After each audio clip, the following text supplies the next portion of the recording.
할렐루야. 주일 3부 예배 가운데 나오신 우리 성도님들 주님의 이름으로 환영합니다. 오늘도 우리 예배 가운데 함께 하시고 우리의 찬양 가운데 영광으로 임하실 주님 앞에 우리가 주님의 이름을 높여드리며 함께 예배 가운데 나아갔으면 좋겠습니다.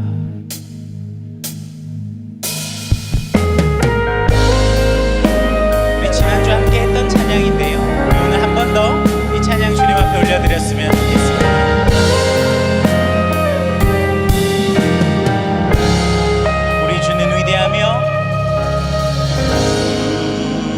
주는 위대하며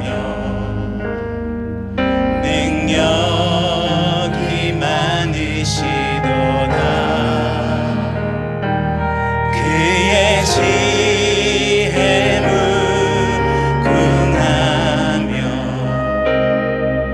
인자는 영원하도다.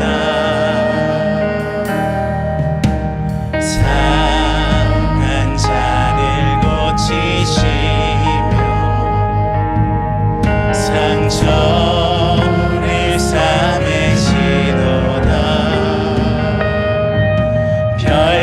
별들의 수를 세시며 이름을 붙이셨도다. 그가 구름으로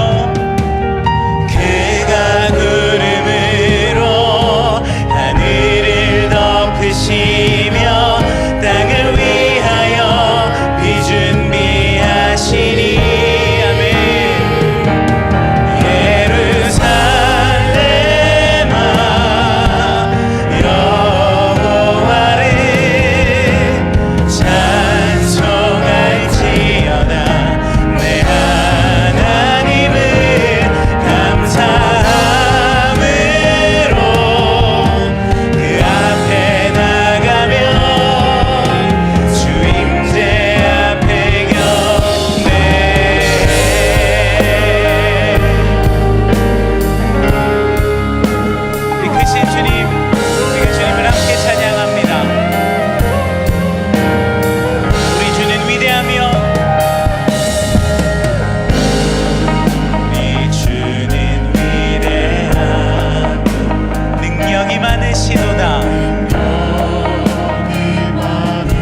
주시기를 소망합니다. 아멘. 시간 자리에서 일어나셔서 우리 예배 가운데 충만한 은혜로 함께 하시는 주님 앞에 우리 함께 손을 들고 믿음의 고백을 드리며 나아가겠습니다.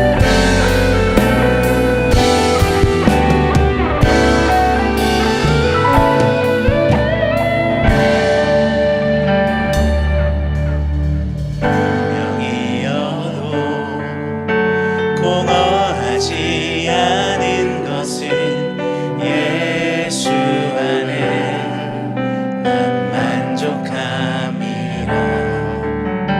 가난하여도 부족하지 않은 것은 예수 안에 오직 나는 부요함이라. 난 예수로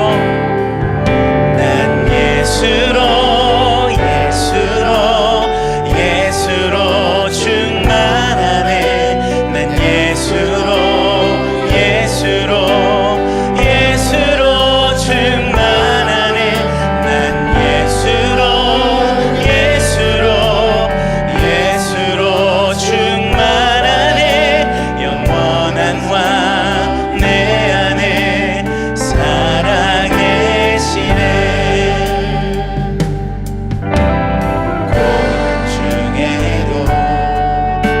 견뎌낼 수 있는 것은 주의 계획 믿기 때문이라. 실패하여도 일어설 수 있는 것은 예수 안에 오직 나는 승리. 3절입니다. 내 몸이 약해도 낙심하지 않는 것은 예수 안에 완전함이라. 화려한 세상 부럽지 않은 것은 난 예수로 충만함이라. 난 예수로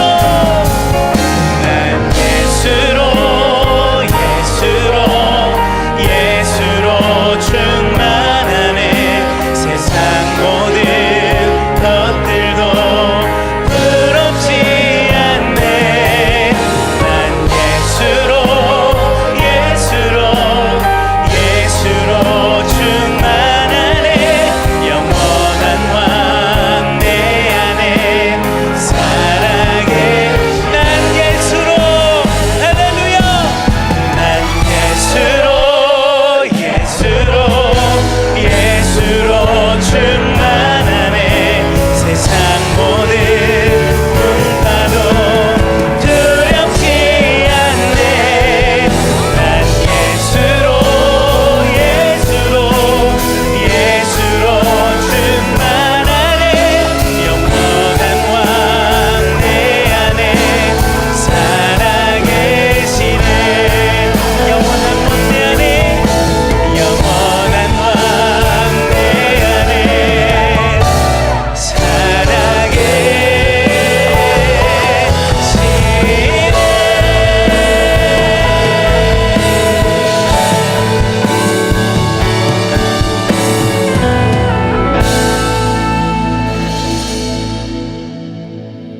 하나님은 영이시니 예배하는 자가 영과 진리로 예배할지니라.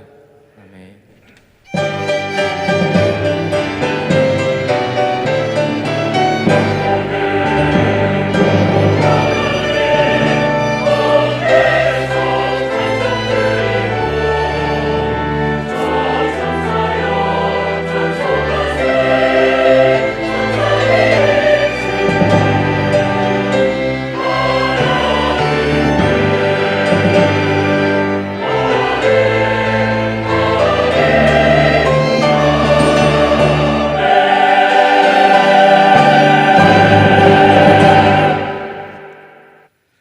전능하사 천지를 만드신 하나님 아버지를 내가 믿사오며 그 외아들 우리 주 예수 그리스도를 믿사오니 이는 성령으로 잉태하사 동정녀 마리아에게 나시고 본디오 빌라도에게 고난을 받으사 십자가에 못 박혀 죽으시고 장사한 지 사흘 만에 죽은 자 가운데서 다시 살아나시며 하늘에 오르사 전능하신 하나님 우편에 앉아 계시다가 저로서 산자와 죽은 자를 성령을 믿사오며 거룩한 공예와 성도가 서로 교통하는 것과 죄를 사하여 주시는 것과 몸이 다시 사는 것과 영원히 사는 것을 믿사옵나이다.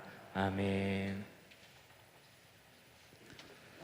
오라 우리가 여호와께 노래하며 우리의 구원의 반석을 향하여 즐거이 외치자. 우리가 감사함으로 그 앞에 나아가며 시를 지어 즐거이 그를 노래하자. 여호와는 크신 하나님이시요 모든 신들보다 크신 왕이시기 때문이로다. 땅의 깊은 곳이 그의 손안에 있으며 산들의 높은 곳도 그의 것이로다. 바다도 그의 것이라 그가 만드셨고 육지도 그의 손이 지으셨도다. 오라 우리가 굽혀 경배하며 우리를 지으신 여호와 앞에 무릎을 꿇자. 그는 우리의 하나님이시요 우리는 그가 기르시는 백성이며 그의 손이 돌보시는 양이기 때문이라. 아멘.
할렐루야, 할렐루야. 주님의 이름을 찬양합니다.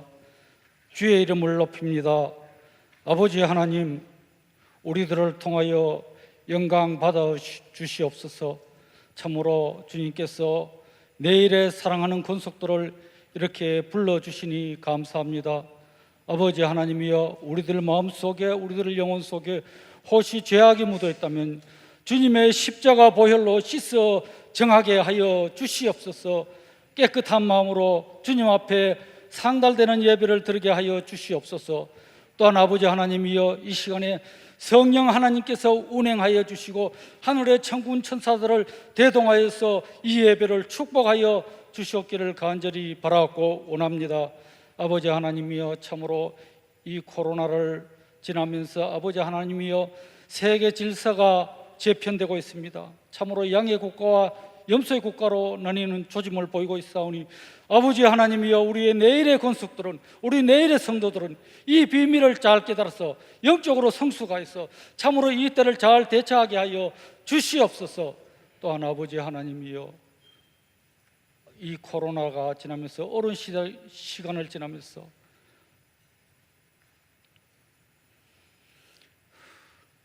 아버지,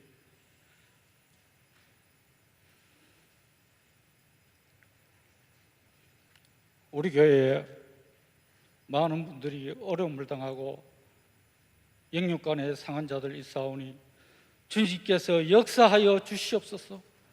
이 시간에 주님 불쌍히 여겨 주시옵소서. 주님께서 세상에 계실 때 단 한 영혼도 버리지 아니하시고 안수하여 주시고 고쳐주셨듯이 아버지 하나님이 이 시간에 우리 내일의 권속들을 일으켜 주시옵소서. 역사하여 주시옵소서. 이 예배가 주님 앞에 온전히 상달되는 예배가 되게 하여 주시옵소서. 우리 목사님 말씀 전하실 때 그 말씀이 살아있는 말씀, 생명의 말씀, 능력의 말씀이 되게 하여 주실 줄 믿습니다. 또한 이 예배를 도우는 우리 성가대 아버지 하나님, 참으로 지극정성으로 준비하여 주님 앞에 올려오니 이 찬양을 받아 주시옵소서. 주님께서 이 예배 위에 온전히 함께하여 주실 줄 믿사옵고 예수님의 이름으로 기도드리옵나이다. 아멘.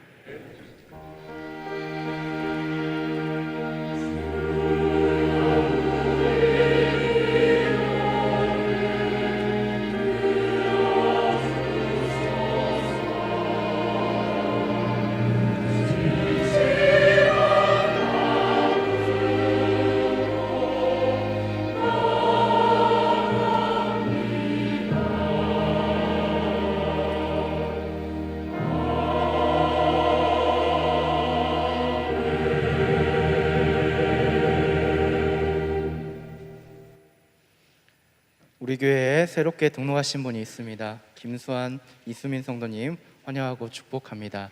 예배 후에 안내 데스크에서 안내를 받으시기 바랍니다. 주일 광고입니다. 정기당회가 오후 1시 40분 당회실에서 있습니다. 장로, 장립집사, 권사, 피택자 교육이 오후 4시 대예배실에서 있습니다. 주일 2, 3부 예배 여성 싱어를 모집 중에 있습니다. 조중 광고입니다. 내일 365 기도회가 29일 목요일 오전 10시 비전 701호에서 진행됩니다. 동성로 사랑 가족 사랑 콘서트가 10월 1일 토요일 오후 2시 동성로 중앙무대에서 진행됩니다. 예고 광고입니다. 사랑부 가을 수련회가 10월 2일 주일부터 3일 월요일까지 진행됩니다. 세움 금요 기도회가 있습니다. 10월 7일 금요일부터 3주간 진행됩니다. 교우 소식입니다. 장례를 당한 가정들이 있습니다. 성도님들의 많은 위로를 부탁드립니다. 결혼을 한 가정들이 있습니다. 성도님들의 많은 축하를 부탁드립니다. 자세한 광고는 주보를 참고해 주시기 바랍니다. 오늘 우리에게 주시는 하나님의 말씀은 골로새서 4장 2절에서 6절까지의 말씀입니다. 골로새서 4장 2절부터 6절까지의 말씀입니다. 신약 성경 328면에 있습니다. 우리 읽기는 2절부터 6절까지 제가 봉독해 드리도록 하겠습니다. 기도를 계속하고 기도에 감사함으로 깨어 있으라. 또한 우리를 위하여 기도하되 하나님이 전도할 문을 우리에게 열어주사 그리스도의 비밀을 말하게 하시기를 구하라. 내가 이 일 때문에 매임을 당하였노라.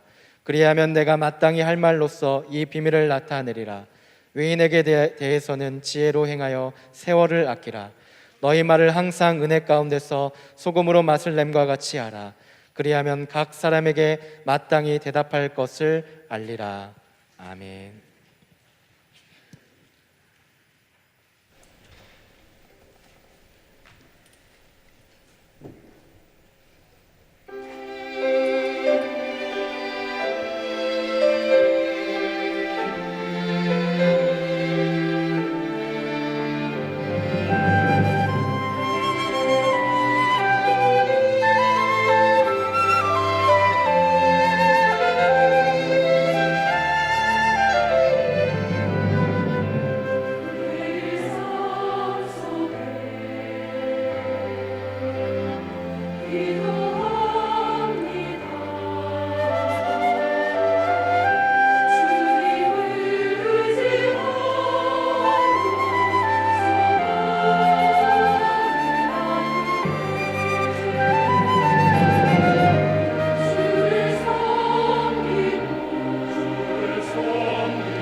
많이 박수를 드리겠습니다. 예, 우리 앞뒤 자로 한번 보시고 사랑합니다, 축복합니다 한번 인사 나누겠습니다. 예, 저희들이 이제 골로새서 4장 우리가 말씀을 우리가 나누게 됩니다. 오늘 4장 2절부터 이제 6절까지 말씀인데 우리 주보 3면을 여러분들이 좀 참조를 하시면 좋겠습니다. 이제 골로새서 4장 2절부터 6절까지 말씀은 이제 3장 1절부터 시작이 된 우리 그리스도인들은 어떻게 살아야 하는가 하는 것에 대해서 이제 마지막 그 교훈입니다. 마지막 교훈. 그래서 앞에서 첫 번째는 이제 위의 것을 우리가 찾고 생각해라. 그리고 이제 두 번째는 땅에 있는 지체를 이렇게 죽여라. 이렇게 교훈을 합니다. 그리고 또 우리들은 새 사람이기 때문에 입어야 할 것, 특별히 교회 생활에서 우리는 입어야 할 것, 긍휼과 자비, 겸손과 온유, 오래 참음을 옷을 입어라. 그리고 또 이제 용납하고 용서하고 감사하고, 그리고 이제 그리스도의 평강, 그리고 그리스도의 말씀이 충만하고, 이제 말에나 일에나 다 그리스도의 이름으로 해라. 이렇게 바울이 교훈을 했습니다. 그런 다음에는 우리 이제 가정에 대해서 바울이 교훈할 때 이제 복종해라. 아내들은 남편에게 하나님이 세우신 창조 질서를 기억하면서 그 권위 아래다가 자기를 두는 이제 자발적인 복종을 하고, 또 남편은 이제 아내들에 대해서 아가페의 사랑, 우리 예수님이 보여주신 그 희생적인 사랑으로 아내를 대해야 된다라고 교훈을 했습니다. 그리고 이제 또 우리 자녀들은 우리 부모들에게 참 순종해라. 순종. 그리고 이것은 약속이 있는 첫 계명이다. 그리고 이제 아비들, 우리 부모들은 자녀를 노엽게 하지 마라. 낙심하지 않도록 노엽게 하지 마라. 이렇게 교훈을 했습니다. 그런 다음에는 이제 일터로 옮겨가서 우리 종들은 어떻게 해야 되느냐, 이제 눈 가림만 하지 말고, 그리고 한 마음, 성실한 마음, 한 마음으로, 그런데 그 중심에는 하나님을 우리가 두려워함으로 한 마음으로 주인을 섬겨라. 그리고 이제 무슨 일을 하든지 마음을 다하여 주께 하듯 하고 사람에게 하듯 하지 마라. 그러면 우리는 이제 주님께로부터 기업의 사항을 받게 된다. 그리고 이제 또 상전들은, 육신의 상전들은 이제 의와 공평으로 종들을 대하고, 그리고 또 이제 에베소서의 교훈을 빈다면 위협하지 말고, 또 육신, 우리에게도 하늘의 상전이 있다는 것을 꼭 기억해라. 이렇게 바울이 교훈을 했습니다.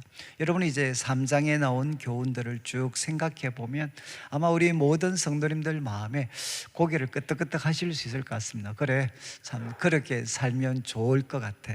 그러니까 교회에서도, 그리고 가정에서도, 일터에서도 이제 우리는 새 사람으로 살아가야 됩니다. 그러면 이제 여러분이 바울이라면 이제 마지막으로 무엇을 교훈하겠습니까? 마지막으로 이제 우리가 교회에서, 가정에서, 일터에서 새 사람으로 살아가라. 그런데 이제 마지막 무슨 교훈을 하고 싶습니까? 이제 바울은 4장 2절을 한번 보시죠. 4장 2절에 이제 마지막으로 이렇게 교훈을 합니다. 기도를 계속해라. 그리고 기도에 감사함으로 깨어 있으라. 참 마지막 교훈은 기도에 대한 교훈입니다. 그런데 제가 이제 여러분들과 말씀을 나눌 때 이렇게 문맥, 앞에 나오는 내용, 또 앞으로 이제 또 그 다음에 나오는 내용, 이렇게 문맥을 좀 설명을 드리는 것은 여러분들이 항상 이렇게 문맥을 통해서 이제 성경 말씀을 대하셔야만 제일 정확하게 이해를 하실 수 있고, 또 자기 자신한테 잘 적용을 할 수가 있습니다. 그래서 우리가 새 사람으로 살아야 된다. 머리로는 다 동의가 됩니다. 그런데 이제 문제는 머리로 안다고 해서 이것이 우리들의 삶이 되지는 않습니다. 저는 이제 청년 시절에 이 배움에 대한 욕구가 참 강할 때, 성경 말씀을 대하면 하루하루 하나님께서 참 새로운 깨달음을 주셨습니다. 그러니까 얼마나 기뻤는지 모릅니다. 그런데 이제 저는 그때 무슨 생각을 했느냐, 깨달으면 저는 자동적으로 살게 되는 줄 알았습니다. 말씀을 깨달으면 그냥 자동적으로 저는 살고 있는 사람이 된 줄 알았습니다. 그런데 이제 시간이 좀 지나 보니까 내가 깨닫더라도, 머리로는 알더라도 그것이 내 삶이 되기까지는 거기는 시간적으로도 그렇고 정말 간격이 있다라는 것을 제가 참 깨닫게 됐습니다. 아마 우리 성도님들도 좀 느끼실 텐데, 우리 교회 분들이 머리로는 아는 게 참 많습니다. 그러나 그것이 우리들의 생활로 표현되는, 나타나기는 참 어렵습니다. 그런데 그 간격을 메워줄 수 있는 게 무엇이냐? 바로 기도라는 겁니다. 기도. 우리가 새 사람으로 살아가려면 이제 무엇이 꼭 필요한가? 우리는 기도를 해야 된다는 거죠. 그래서 4장 2절 다시 한번 보시면 이제 우리 번역에는 기도를 계속해라, 이렇게 되어 있는데, 원래 이제 여기 사용된 그 헬라어 동사의 가장 핵심적인 뜻은 어떤 뜻인가 하면 전념하라라는 뜻입니다. 전념하라. 기도에 전념해라. 기도에 자기 자신을 헌신해라. 대부분 영어 번역은 자신을 헌신해라. 기도에 자신을 헌신해라. 그리고 이제 똑같은 단어가 이제 성경의 다른 곳에 여러 번 사용되는데, 거기에는 무슨 표현을 쓰느냐? 힘쓰라라는 뜻으로, 힘쓰라로 대부분 번역이 되어져 있습니다. 우리가 새 사람으로 살아가려면 우리는 기도에 전념해야 된다는 거죠. 여기에 전념하라는 것은 또 시제상으로 현재 시제입니다. 현재 시제.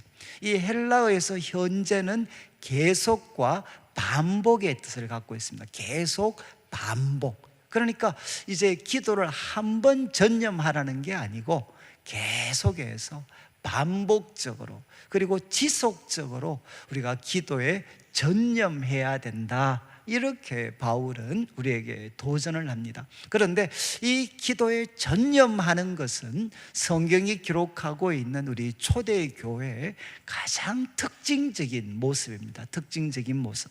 이제 우리 자막에 사도행전 1장 14절을 한번 보시죠.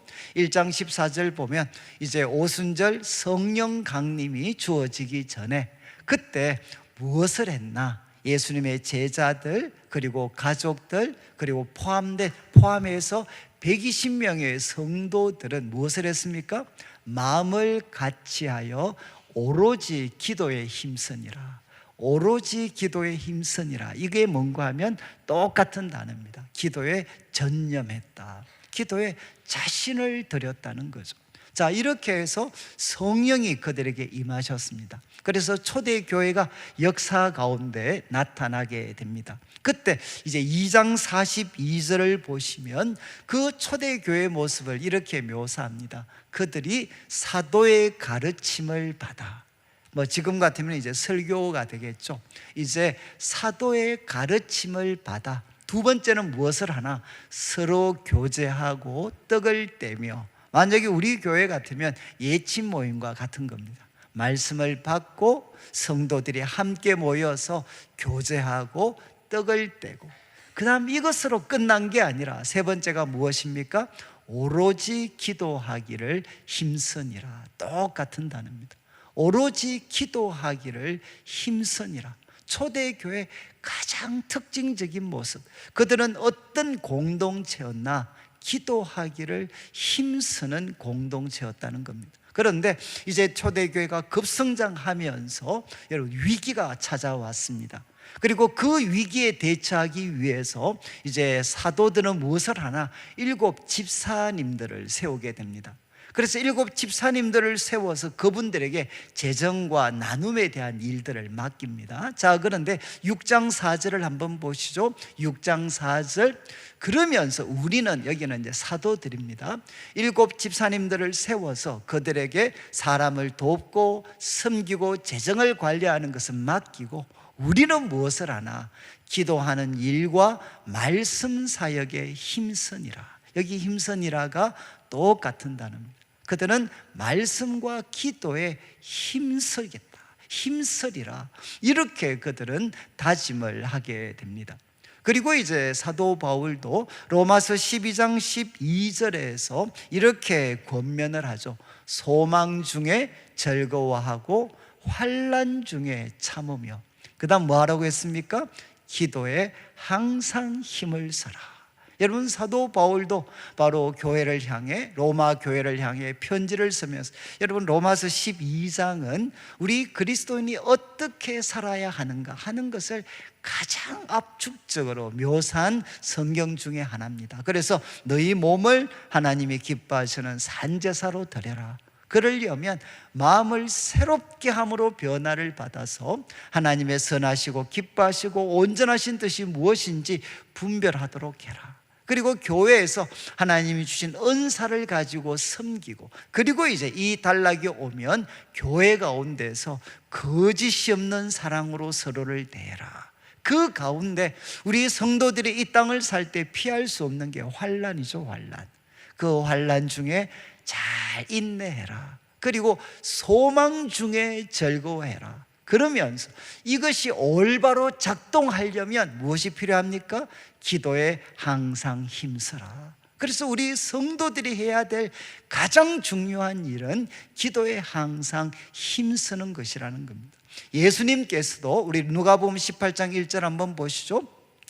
예수님께서도 똑같은 단어는 사용하지 않으셨지만 같은 교훈을 주셨습니다. 예수께서 그들에게 뭐라고 했습니까? 항상 기도하고 낙심하지 말아야 할 것을 비유로 말씀하여. 여러분, 이 비유의 내용은 이제 불의한 재판관이 있는데 한 과부가 찾아가서 끈질기게 부탁을 하니까 이제 들어주는 그 비유를 드시면서 예수님이 말씀하셨습니다. 항상 기도하고 낙심하지 말아야 된다. 이 말씀의 전제는 우리 성도들이 살아가는 이 세상은 이해할 수 없는 일, 억울한 일들이 너무너무 많다는 겁니다. 이해할 수 없는 일, 억울한 일들이 너무 많은 세상을 살아가는데 우리 성도들이 해야 될 가장 중요한 일은 무엇이냐? 항상 기도하되 낙심하지 않는 것입니다. 자, 그래서 사도 바울은 우리에게 도전을 합니다. 우리가 모든 가정, 일터, 교회에서 새 사람으로 살아가려면 첫 번째 기억해야 되는 것, 기도에 전념해야 됩니다. 자, 그런데 4장 2절을 다시 한번 비추어 주시면, 그런데 기도에 대해서 한 번 더 반복을 합니다. 기도하는데 이제 두 가지, 깨어 있으라, 그리고 무엇 안에서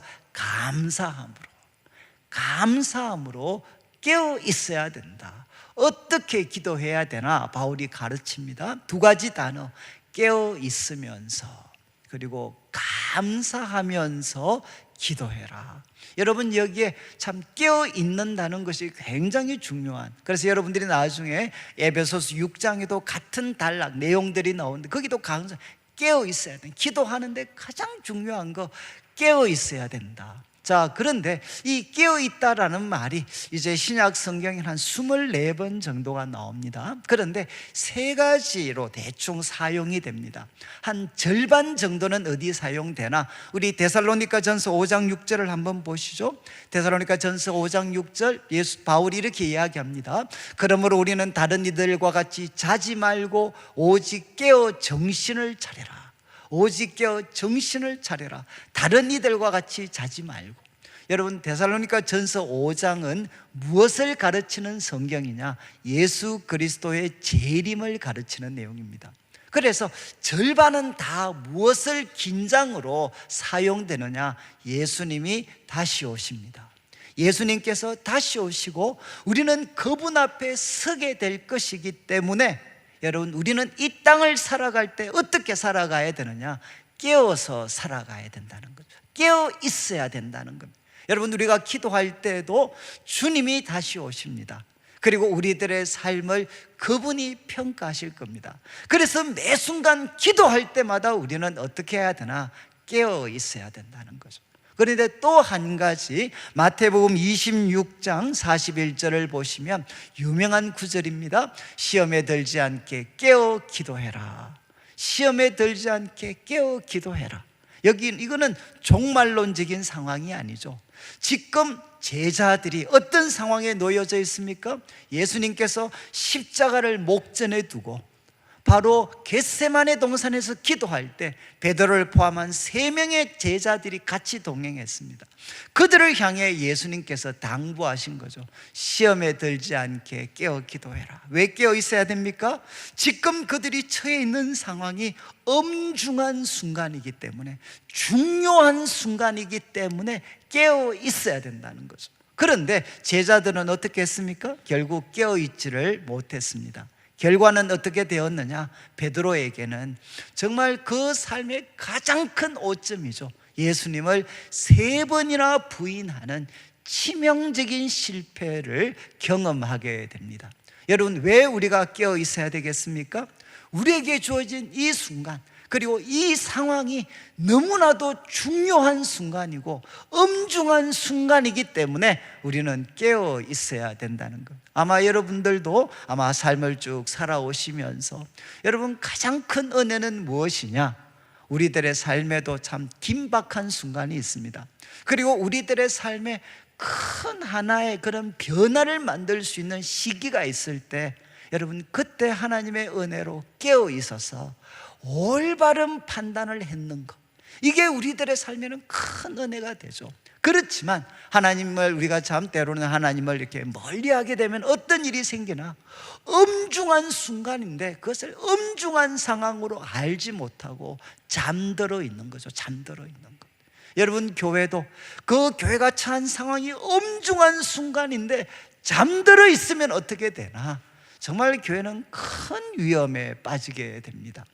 여러분, 지금 사도 바울은 우리에게 깨어있으라고 도전하는 이유가 주님이 다시 오실 뿐만 아니라 우리 성도들이 지금 엄중하고 중요한 순간에 놓여 있을 수 있기 때문에 깨어있으라는 거죠. 또 하나 같은 가르침일 수 있는데 베드로전서 우리가 5장 8절 말씀, 유명한 말씀입니다. 근신하라, 깨어라, 깨어라. 이유를 뭐라고 설명합니까? 너희 대적마귀가 우는 사자같이 두루다니며 삼킬 자를 찾나니. 여러분, 이 글을 쓰고 있는 분이 누구시죠? 바로 베드로 사도입니다. 방금 언급했던 예수님께서 겟세마네 동산에서 기도하시면서 제자들에게 시험에 들지 않도록 기도해라 이렇게 당부했지만 깨어있지 못했던 베드로가 지금 이 글을 쓰고 있는 거죠. 그래서 많은 성경학자들은 이 표현 속에는 베드로의 자기 경험이 담겨져 있습니다. 여러분, 그가 바로 깨어있지 못했을 때 우는 너희 대적마귀가 우는 사자같이 두루다니며 삼킬 자를 찾다가 그를 물어버리는, 그래서 치명적인 실패를 하게 만들어버리는 일들이 있을 수가 있기 때문에 우리는 어떻게 해야 되느냐? 깨어 있어야 된다는 거죠. 여러분, 이것은 기도하면 우리는 깨어 있게 됩니다. 또 반대로 깨어 있으면서 우리는 기도해야 됩니다. 이유는 3가지 말씀을 드렸습니다. 주님이 다시 오실 것이기 때문에, 그리고 우리가 서 있는 이 순간순간이 너무 귀중하고 중요한 순간이기 때문에, 그리고 3번째는 우는 사자가 바로 우리를 삼키려고 두루다니고 있기 때문에 우리는 깨어서 기도해야 된다는 거죠. 그리고 2번째 바울은 이야기합니다. 감사함으로 기도해라. 감사함으로. 여러분들이 골로새서를 다시 한번 쭉 보시면 감사, 이 골로새서의 중요한 주제 중에 하나가 이게 감사입니다. 감사. 그래서 우리 1장에 나중에 바울이 골로새 성도들을 위해서 기도할 때 마지막 제목이 무엇이냐? 바로 흑암의 권세에서 사랑의 나라, 사랑하는 아들의 나라로 ом기셨고 그 아들 안에서 우리는 다 죄사함을 받았습니다. 그래서 우리는 무엇을 할 수 있게 되었느냐? 바로 감사가 넘치는 삶을 살게 해달라. 이게 바울의 기도 제목의 마지막입니다. 그리고 2장에 가면 2장과 6절, 7절에 우리는 예수님을 주로 받았습니다. 그래서 그분 안에서 우리는 행해야 됩니다. 그리고 그분의 교훈의 뿌리를 내리고 터가 견고해져서 마지막이 무엇이죠? 감사가 넘치게 해라. 여러분, 우리가 주님의 교훈에 굳게 섰을 때 마지막 모습이 뭐가 되느냐? 감사가 넘치게 되는 거죠. 그리고 3장에 왔을 때 바울이 이야기했습니다. 그리스도의 평강이 너희들의 마음을 주장하게 해라. 그리고 뭐라고 합니까? 감사하는 자가 되라. 너희는 감사하는 자가 되라. 또 3장 17절에 말이나 일이나 다 주 예수 그리스도의 이름으로 하고 감사가 넘치게 해라. 감사하는 자가 되라. 여러분, 감사는 무엇이냐? 우리 그리스도인이 하나님에 대해서 그리고 자기 인생에 대해서 가지는 근본적인 태도입니다. 이건 꼭 기억하셔야 돼요. 우리 감사는 무엇이냐? 우리 그리스도인들이 하나님에 대해서 자신의 삶에 대해서 가지는 근본적인 태도. 여러분, 우리 같은 사람을 하나님이 사랑하셔서 독생자를 주셨습니다. 그분이 우리들의 죄를 대신 지시고 십자가에 피 흘려 죽으셨습니다. 그 예수님 믿을 때 우리들의 모든 죄가 용서함을 받고 하나님과 평화를 이루게 되고 하나님이 약속하신 그 영원한 생명을 우리는 가질 수 있게 됐습니다. 우리는 누군가 하나님의 아들이고 하나님의 딸입니다. 이 세상에 아무리 환난과 마귀와 죄가 우리를 무너뜨리려고 해도 성령님께서 우리들의 삶을 주장하셔서 마침내 합력해서 선이 되게 하시고 우리를 거룩하고 영광스럽게 지금도 만들어가고 계십니다. 하나님은 우리를 누구도 하나님의 사랑에서 우리를 끊을 수가 없습니다. 여러분, 이것을 우리가 알게 되면 우리는 감사할 수밖에 없죠. 그래서 바울이 이야기합니다. 기도할 때 두 가지, 바로 깨어 있으면서 그리고 감사로 기도를 드려라. 자, 이제 바울은 이 2절 말씀을 통해 자기 자신, 성도들이 자신을 위해서 기도에 전념할 것을 도전을 했습니다. 그런 다음 3절과 4절을 보시죠. 누구를 위해 이제는 또 기도해야 되나? 사역자들을 위해서 기도하도록 그는 요청을 합니다. 3절을 한번 보시죠. 자막을 보시면 또 우리를 위하여 기도하되, 바울 같은 분도 자기를 위해 기도해 달라, 이렇게 도전을 합니다. 요청을 합니다. 그런데 기도 제목이 무엇이냐? 하나, 전도할 문을 열어주시도록. 전도할 문을 열어주시도록. 그런데 원어 그대로 하면 말씀의 문을 열어주시도록. 우리에게 말씀의 문을 열어주시도록. 그래서 말씀의 문을 열어주시면 바울은 무엇을 할 것이냐? 그리스도의 비밀을 말할 것이라는 겁니다. 그리스도의 비밀을 말할 수 있도록 하나님께서 말씀의 문을 열어달라, 이렇게 자기를 위하여 기도해 달라는 겁니다. 그리고 3절 마지막, 바울은 자신의 상황을 이야기합니다. 내가 이 일 때문에 매임을 당하였다. 여러분, 골로새서는 옥중서신이라고 말씀드렸죠. 바울은 지금 로마 감옥에 있습니다. 가택 연금 상태에 있습니다. 이 일 때문에 나는 바로 매임을 당했다. 그런데 바울은 그 매임을 당한 상태에서 풀려나도록 기도하는 게 아니라 하나님이 말씀의 문을 열어달라고 기도해달라, 이렇게 요청을 합니다. 그래서 4절 말씀을 보시죠. 그렇게 기도해 주면 4절 말씀, 그리하면 내가 마땅히 할 말로서 이 비밀을 나타낼 거다.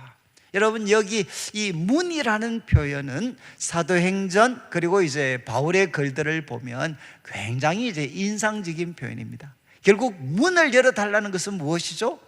효과적인 기회입니다. 기회.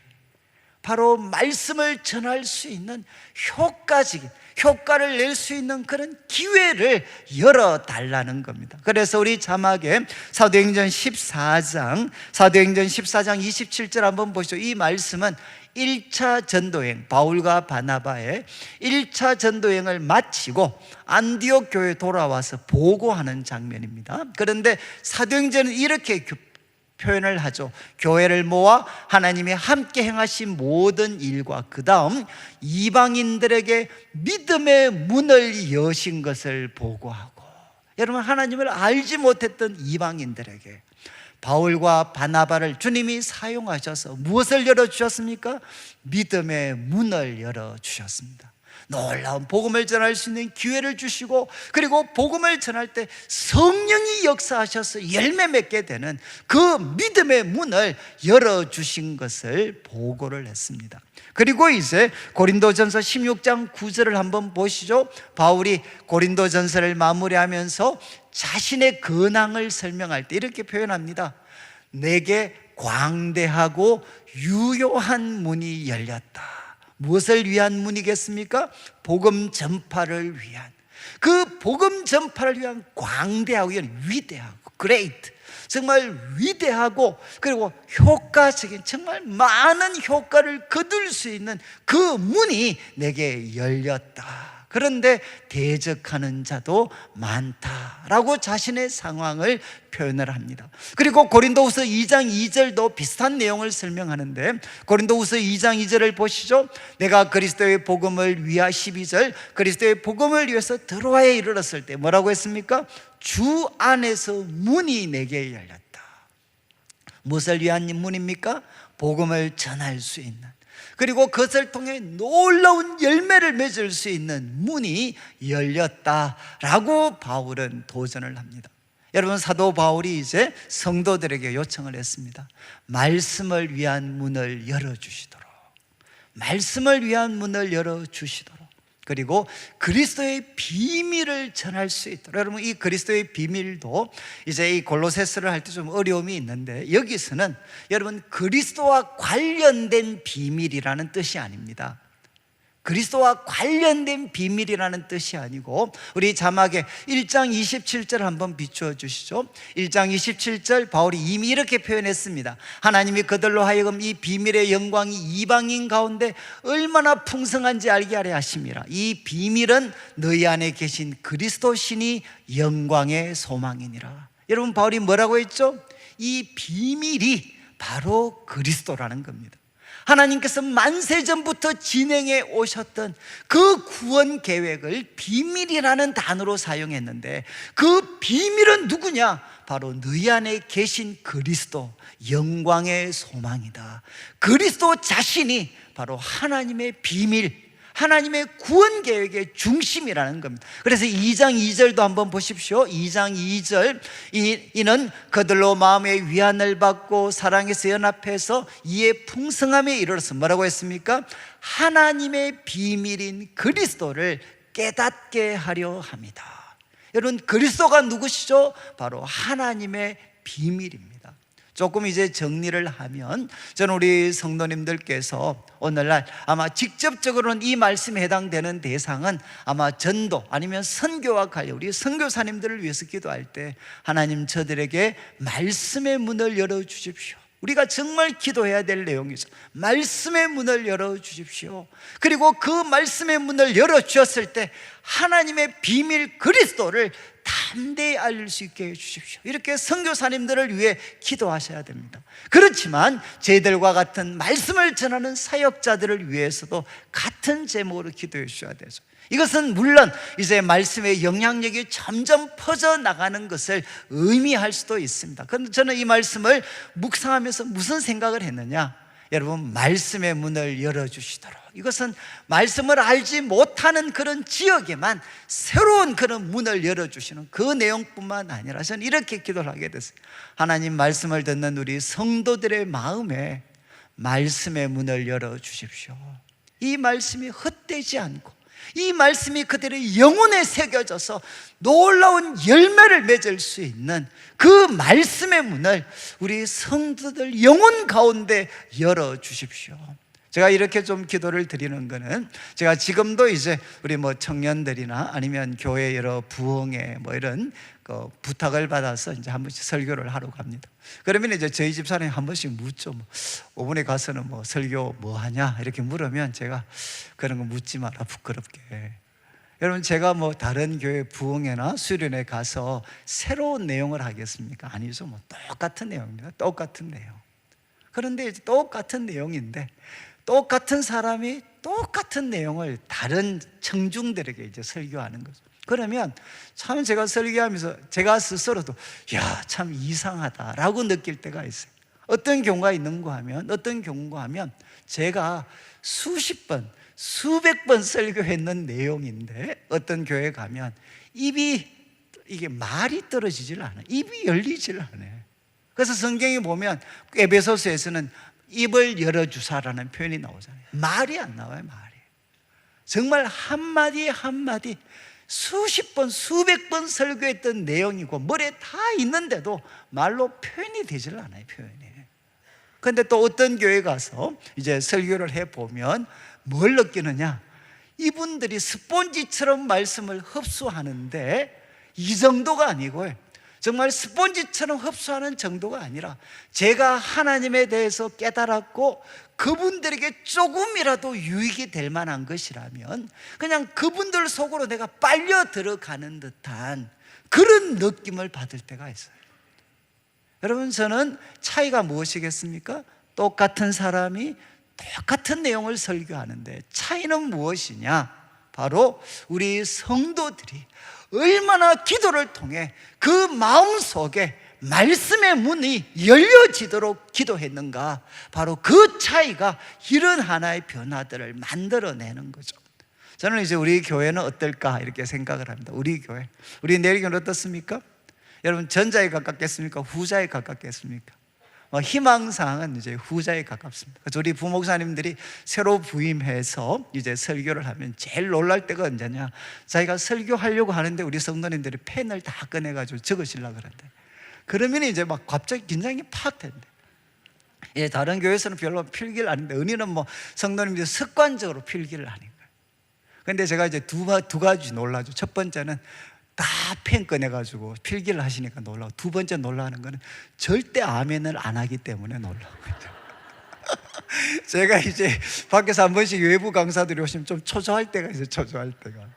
그런데 여러분, 참 저는 뭐 그거는 여러분들이 이제 인격적으로 하시면 되는 건데, 근데 우리 교회는 어떨까?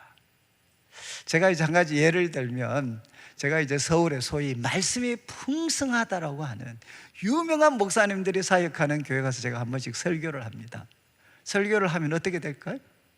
정말 스폰지처럼 빨려 들어가는 듯한 그런 설교를 할까요? 저는 제가 이렇게 뭐 말씀을 좀 전해보면 가끔 이런 기회를 이런 느낌을 받는 것 같아요. 꼭 내가 품평회 하는 것 같아요. 품평회. 제가 설교를 하면 역시 우리 목사님보다는 안 되는군. 그리고 우리 스님보다는 좀 부목사보다는 좀 나은 것 같아. 뭐 들을 만한 것 같아. 쏘쏘. 뭐 이런 식으로 있잖아요. 여러분, 저는 우리 교회가 자칫 잘못하면 이런 위험에 빠질 수가 있습니다. 여러분, 저는 말씀이 풍성한 교회가 여러분 여기에 기도에 전념하는 이 기도의 뒷받침이 없으면 어떻게 되느냐? 말씀은 사람을 교만하게 합니다. 그래서 설교를 판단하도록 만들고 순종하는 것이 아니라 판단하다가 돌아가 버리는, 저는 제 삶 속에 놀라운 변화를 주셨던 목사님의 설교가 있는데 그 중에 위대한 목사님들, 위대하다고 평가받는 목사님들의 설교도 있지만 여러분 정말 무식하고 그리고 또 아주 일방적이고 막 고압적이고 우리가 볼 때는 청년들이 혐오할 수 있는 그런 분의 설교를 통해서 하나님이 저의 태도와 삶을 완전히 바꾸어 놓으셨던 적이 있습니다. 저는 우리 내일교회가 어떤 분이 설교를 하시든 간에 하나님 말씀의 문을 열어주셔서 말씀의 문을 제 영혼 속에 부어주셔서 제가 열어주셔서 이 말씀이 살아 움직이는 말씀이 될 수 있도록, 그리고 어떤 분이 오셔도 그분의 삶을 통해 역사하셨던 하나님의 말씀이 우리 성도들의 삶 속에 흘러 들어올 수 있도록 기도하셔야 돼요. 그리고 제가 이제 비밀은, 하나님의 비밀은 그리스도라고 했습니다. 여러분, 기독교의 가르침은 딱 한마디로 요약이 됩니다. 주 예수를 믿으라. 그리하면 너와 내 집이 구원을 얻으리라. 여러분, 이것밖에 없어요. 목사를 믿는 것도 아닙니다. 여러분이 착하게 살라는 것도 아닙니다. 무엇을, 우리 기독교 가르침의 핵심은 무엇이냐? 주 예수를 믿어라. 여러분, 예수 그리스도의 이름이 바로 하나님의 비밀입니다. 하나님의 비밀. 하나님의 비밀은 위대한 사역자들이 아니라, 여러분, 하나님의 비밀은 그리스도죠. 그리스도를 여러분이 지금 굳게 붙잡게 되면 여러분이 어떤 상황에 놓여져 있더라도 바로 예수의 이름이 여러분의 삶을 구원으로 인도해 주십니다. 그래서 바울은 이제 사역자들을 위해서 기도하도록 요청을 했습니다. 5절과 6절은 외인들, 이제 공동체에 바뀌죠. 주님을 알지 못하는 외인들과 생활할 때 어떻게 해야 되나? 그냥 제가 결론적으로 요약을 하면 5절은 행동을 통해서, 그리고 6절은 말을 통해서 그리스도의 향기를 나타내라, 이렇게 요약할 수가 있습니다. 5절 말씀은 행동을 통해서, 그리고 6절 말씀은 말을 통해서 그리스도의 향기를 나타내라. 5절 말씀 한번 보십시오. 5절을 보면 외인에 대해서는 두 가지 인상적인 표현, 지혜로 행해라. 그리고 두 번째는 세월을 아껴라. 여러분, 지혜는 머리 좋은 게 아닙니다. 영적인 지혜입니다. 우리 1장 9절을 한번 비추어 주시죠. 1장 9절 10절 바울의 기도 중에 이렇게 이야기했습니다. 내가 너희들 위해서 기도할 때 첫 번째 제목, 신령한 지혜와 총명. 여기 신령한 지혜, 성령님이 주시는 지혜, 하나님이 주시는 지혜가 바로 여기 사용된 지혜입니다.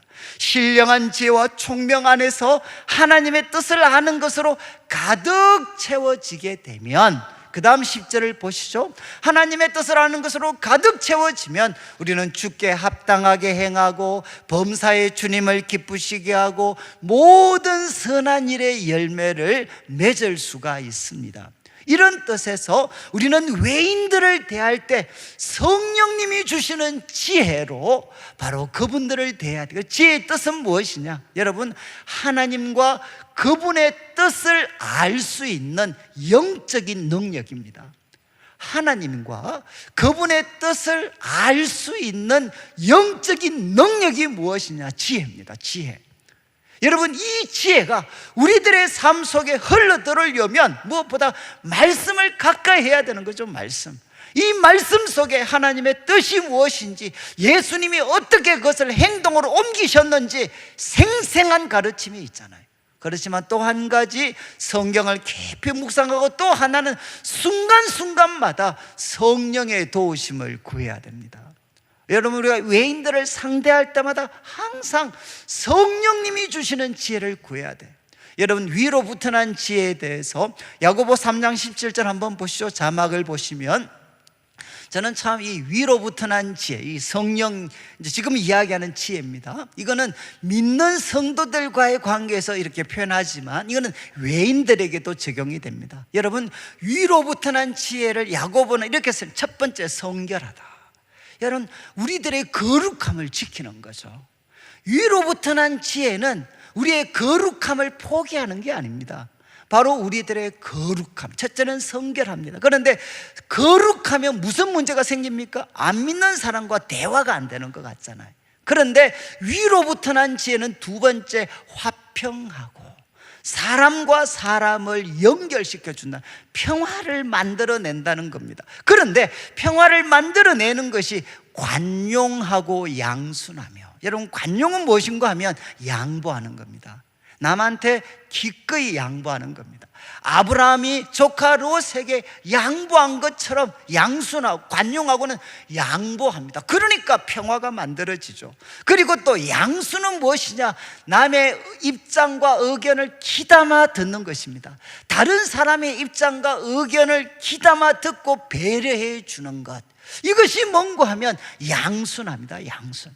여러분, 왜 우리가 성령이 주시는 지혜를 가지게 되면 관용하고 양순합니까? 내가 챙겨서 내 삶이 복된 게 아니라 하나님이 복을 주실 때 우리는 복을 받습니다. 하나님을 신뢰하기 때문에 우리는 무엇할 수 있나? 양보할 수 있습니다. 그리고 다른 사람의 이야기를 귀담아 들을 수가 있다는 거죠. 그리고 위로부터 난 지혜 속에는 긍휼과 선한 열매가 가득합니다.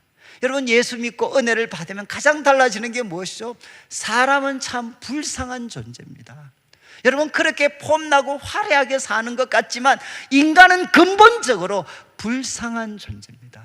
그래서 그들을 향해 깊이 공감하는 마음을 갖게 되고, 그래서 선한 열매가 가득합니다. 없는 것, 편견이 없고 일방적으로 치우치는 겁니다. 그리고 거짓은 무엇이냐? 위선입니다. 위선. 여기 거짓은 위선, 겉과 속이 다른 것.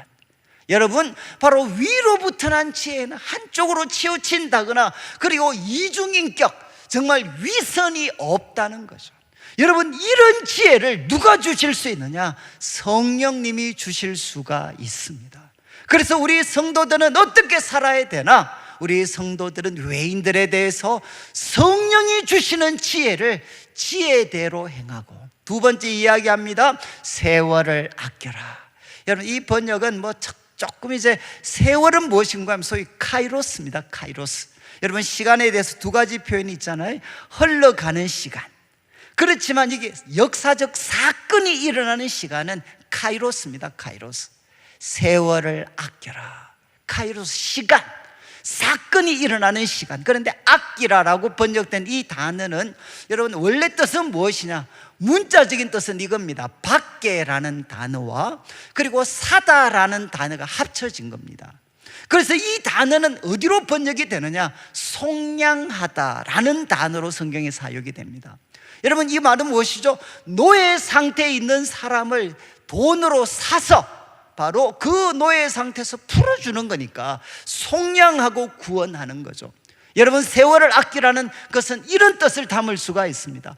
우리에게 주어진 시간, 우리에게 주어진 순간을 구원해내라는 겁니다. 죄의 노예로 살고 욕심의 노예로 사는 시간이 아니라 하나님의 영광을 위해, 사람들의 유익을 위해 역사적인 사건이 일어나는 시간으로 구원해내라, 이런 뜻을 담을 수가 있습니다. 여러분, 세월을 아껴라. 우리에게 주어진 시간을 사가지고 하나님의 영광을 위해 사건이 일어나는 시간으로 만들어라. 그리고 또 한 가지 뜻은, 여러분, 이제 이런 뜻도 가능합니다. 다 사버려라. 다 사버려라. 이게 무슨 뜻이죠? 시간을 최대한 활용해라. 시간을 최대한 활용해라. 대부분 영어 번역은 후자 쪽의 번역입니다. 우리에게 주어진 이 시간을 다 사버려라. 최대한 그 기회를 활용해라. 여러분, 우리에게 주어진 시간을 어떤 기회로 활용해야 되겠습니까? 그리스도의 향기를 날리는 기회로 이 시간을 만들어 버려야 된다는 겁니다. 자, 이제 정리하면 사도 바울은 외인들에 대해서 행동으로, 첫 번째는 여러분, 성령의 도우심을 구하는 지혜로 그들을 대하고, 여러분, 우리에게 주어진 시간을 구원해 내어서 여러분, 하나님의 그리스도의 향기를 퍼뜨리는 기회로 최대한 활용하십시오. 이 기회를 흘러보내지 말고 그리스도의 향기를 날리는 기회로 최대한 활용하십시오. 이렇게 바울은 도전합니다. 그리고 6절을 보시죠. 말입니다. 말에 대해서는 두 가지 도전합니다. 너희 말을, 첫 번째는 항상 은혜 가운데서 해라. 두 번째 단어는 소금으로 맛을 내는 것처럼 말해라. 여러분, 은혜 가운데, 여러분, 우리가 말할 때 내용도 중요하죠. 그렇지만 바른 말을 했는 것 같은데 관계가 오해가 되고 뒤틀려지는 경우 얼마나 많습니까? 바울은 외인들과 이야기할 때, 말할 때 은혜 가운데, 이 은혜는 하나님의 은혜를 의미할 수 있어요. 하나님의 은혜를 의지하면서 말해요. 이건 정말 중요합니다. 저는 목회자이기 때문에 이 어떤 말 때문에 사람들과 사람 사이 벌어지는 온갖 오해와 아픔들 정말 많이 경험을 했어요. 여러분, 말을 할 때 은혜 가운데 하나님의 은혜를 의지하면서 말해라. 그리고 이 은혜는 사람의 은혜도 될 수 있습니다. 그러면 어떤 뜻이 되느냐? 호의 가운데 친절하게 라는 뜻이 됩니다. 그럼 저는 이 두 가지를 종합하는 게 제일 좋습니다. 우리 외인들과 말할 때, 사람들과 말할 때 하나님의 은혜를 의지하면서 호의 가운데 친절하게 말해라. 냉담하고 적대적이 아니라 호의를 가지고 친절하게 친절하게 말해라. 왜? 저분들도 예수 믿으면 달라질 수가 있기 때문에 여러분 그들에게 호의를 가지고 친절하게 말해라. 그리고 두 번째 이야기합니다. 소금으로 맛을 냄과 같이 해라. 여러분 고대에는 이 소금은 맛을 낼 수 있는 어쩌면 대표적이기도 하고 어쩌면 유일할 수도 있는 이 향료, 그리고 맛을 내는 조미료가 그렇게 많지 않았잖아요. 여러분 소금으로 맛을 내는, 여러분 대화에 적용하면 무엇이겠습니까? 이 대화가 너무너무 맛있어서 소금으로 양념을 친 것처럼 맛있어서 또 듣고 싶고 너무 매력적이고 그리고 다시 기억나고, 여러분 그게 무엇이겠습니까? 소금으로 맛을 내는 것입니다. 너희들의 대화, 너희들의 말을 하나님의 은혜를 의지하고 한마디 한마디가 소금으로 맛을 내는 것처럼 그렇게 말을 하면 여러분 외인들에게 마땅히 대답할 것을 알게 될 것이라는 겁니다. 저는 모태신앙으로 태어나서 아마 가장 큰 고민이 말에 있었습니다. 말. 저는 아마 고등학교 때까지는 이런 표현이 적절했을 것 같아요. 저는 말을 하면 아마 주위 사람들로부터 소위 싸가지 없다, 싸가지. 저는 참 분명히 바른 말을 했는 것 같은데 주변이 영 분위기가 안 좋아요. 나는 왜 이렇게 말을 할 줄 모르나, 왜 이렇게 고지식하고 그런 말밖에 할 줄을 모르나. 그리고 저는 사실 교회 속에서 자라면서 어른들이 말하는 것 때문에 참 상처를 많이 받았어요. 그래서 교회에서 왜 예수님을 믿는 사람은 참 말을 못한다, 왜 저렇게밖에 못하나. 그런데 제가 이제 성경을 공부하면서 놀라게 된 것은 뭔가 하면, 예수님을 믿게 되면, 그리고 성경에 있는 가르침을 따르게 되면 내 입에 말도 잘하면 달라질 수 있겠구나. 이거를 저는 발견한 게 제 삶의 정말 큰 하나의 발견 중에 하나였어요. 저는 잠언을 공부하면서 정말 제 입의 말을 많이 고쳤습니다. 그리고 성경을 보면서 내가 어떤 태도, 어떻게 말해야 되는지. 그래서 저는 지금도 이제 우리 성도들과 신방하다 보면 말이 안 될 때가 있잖아요. 제가 청년들 섬길 때는 정말 많이 했어요. 말이 안 통해, 말이. 그러면 제가 이제 화장실에 가서 양해를 구하고 화장실에 가서 한번 세수를 하고 거기 앉아서 제가 기도를 합니다. 하나님, 말 좀 통하게 해주십시오. 말 좀. 저에게 지혜로운 말 좀 가르쳐 주십시오. 그렇게 기도하고 나와서 하면 갑자기 이 말이 통하는 말이. 여러분, 우리 성도들은 어떻게 말해야 되나? 여러분, 은혜를 의지해야 됩니다. 그리고 상대방에 대해서 호의를 가지고 친절하게 말해야 돼. 그리고 또 어떻게 해야 되느냐? 소금으로 맛을 내는 것처럼. 저는 요즘 우리 애들을 보면, 우리 이제 둘째가 이게 요즘 먹방, 그리고 이제 애들 왜 요리와 관계되는 유튜브가 많잖아요. 그래서 제가 원래 애들 돼지고기는 다 구워줬는데 요즘은 제가 젓가락을 뺏겼어요. 애들이 다 구워요. 근데 애들이 굽는데 그 어떤 돼지고기 위에다가 이렇게 소금을 치는데도 경건하게 치더라고요. 쟤들은 그냥 구워주고 그냥 알아서 먹어 이러는데 애들은 소금을 이렇게 피대 경건하게 틀고, 그리고 고기도 한 번, 두 번 제가 먹으려고 그러면 아빠 조금만 더 기다려, 옆으로 구웠다가 앞으로 눕혔다가 이렇게 경건하게 하더라고요. 저는 참 이게 하나 예가 될 것 같아요. 우리가 말 한마디 할 때 이렇게 경건하게 정말 소금으로 양념하는 것처럼 손님에게 대접할 음식을 위해 양념하는 것처럼 말한다 그러면 여러분 얼마나 우리 그리스도인의 대화가 매력적이 될 수 있겠습니까? 저는 아마 우리 집사람은 집에서 정말 말 때문에 많이 한 번씩 다투어요. 다투는 내용의 핵심이 무엇이냐? 전부 다 먹는 것 때문입니다. 우리 집사람은 저한테 아침마다 눈 뜨면 물 마셨나? 안 마시죠. 저는 약 먹었나? 절대 안 먹죠. 그리고 또 이제 몸에 안 좋은 거 있잖아요. 탄수화물, 라면 이런 거 정말 좋아합니다. 그러니까 집사람은 달아 옆에서 협박을 해도 저는 가볍게 우습게 여겼어요. 그러다가 제가 요번에 당이 높아가지고 이제는 제가 좋은 시절이 끝났습니다. 원래 집사람이 저를 불렀던 별명이 밥이거든요. 밥. 헤이 밥!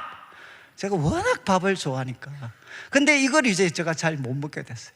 그래서 집사람이 이제 제가 요즘도 아침만 되면 이제 더 간섭이 심해졌죠. 이제 혈당 높이 나오고 이랬으니까. 이야기하면 제가 이제 이 말씀 준비하다가 하나님, 이 상황을 어떻게 타파해야 되겠습니까? 그때 이제 하나님이 하나 깨달음을 주셨습니다. 이제 집사람이 뭐라고 이야기하면 제가 요즘 이야기합니다. 선지자의 말씀이니라. 그리고 그 다음 꼭 이야기합니다. 주여 말씀하옵소서 종이 듣겠나이다. 여러분 이제는 제가 그냥 선지자의 말씀이니라 이렇게 하고 나니까 뭐 기분 나빠도 이제 좀 덜 나쁜 것 같아요. 선지자의 말씀이니라. 여러분 지금 우리 가정에서 말 한마디 잘못해서 얼마나 싸우고 다투고 합니까? 저는 예수 믿으면 가장 달라질 수 있는 거 우리의 말이 달라질 수 있습니다.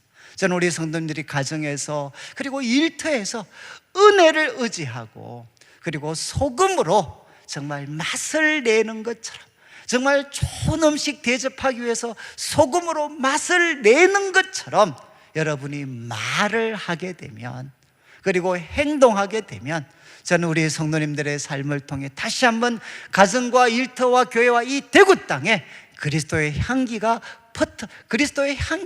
바로 넘쳐나게 될 것을 믿습니다. 우리 같이 한번 찬양을 한 곡 드리겠는데 너는 그리스도의 향기라. 오늘 말씀 기억하면서 하나님 제가 가정에서 일터에서 그리고 또 교회에서 그리스도의 향기가 되어서 저를 통해 생명이 사랑이 기쁨이 흘러가게 해 주십시오. 같이 한번 찬양 드리겠습니다.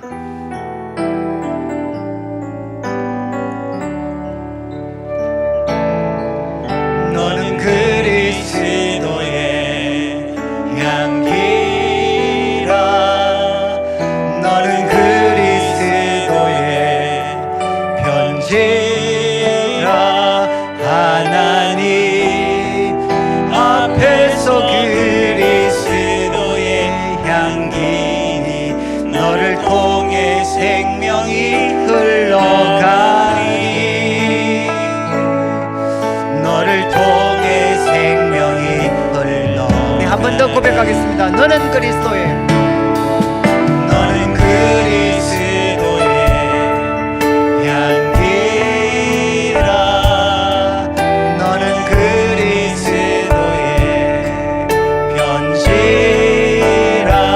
하나님 앞에서 그리스도의 향기 너를 통해 생명이 흘러가니 너를 통해 기쁨이 너를 통해 기쁨이 흘러가니. 우리 같이 한번 일어나셔서 우리 한번 기도하겠는데 하나님 다시 한번 기도에 전념하고 사역자들을 위해 말씀의 문을 위해서 기도하고 또 하나님 제가 외인들을 대할 때 지혜롭게 대하고 시간을 잘 활용하고 그리고 하나님 소금으로 맛을 내는 것처럼 제가 말하고 하나님의 은혜를 의지하여서 하나님 제가 저를 통해서 하나님의 생명이 그리고 하나님의 기쁨이 그리고 하나님의 사랑이 하나님 우리 가정과 일터 가운데 흘러넘치게 하여 주옵소서. 우리 같이 한번 기도드리겠습니다.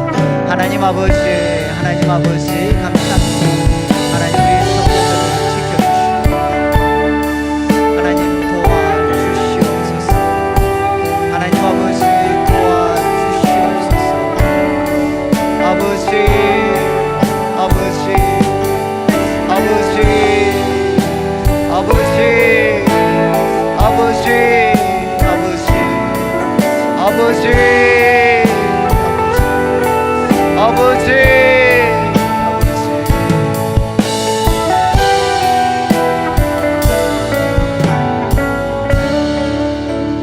하나님 아버지 감사합니다. 오늘도 사랑하는 성도님들 주님 앞에 귀한 예물 드립니다. 이 물질 속에 담겨져 있는 우리 성도들의 눈물과 기도와 땀, 믿음과 사랑의 고백을 연락하여 주시고 먼저 주의 나라와 의를 구하는 주의 백성들에게 약속하신 대로 모든 것을 더하여 주시옵소서. 하나님 우리 성도들 외인들을 대할 때마다 성령이 주시는 지혜로 대할 수 있도록 도와주시고 세월을 아끼게 하시며 하나님 아버지 하나님의 은혜를 의지하고 소금으로 맛을 내는 것처럼 말하여서 우리 성도들을 통해 하나님의 생명이 하나님의 사랑이 하나님의 기쁨이 가정과 일터와 이 세상 속에 흘러 들어가게 하여 주옵소서. 예수님의 이름으로 기도드립니다. 아멘. 지금 우리 주 예수 그리스도의 크신 은혜와 하나님 아버지의 극진하신 사랑과 성령 하나님의 감동 감화 위로하시고 교통하심이 자신을 위해서 기도하고 사역자를 위해서 기도하고 외인들에게 그리스도의 향기를 날리며 살기를 다짐하는 모든 주의 백성들 위해 지금부터 영원토록 함께 있을지어다. 아멘.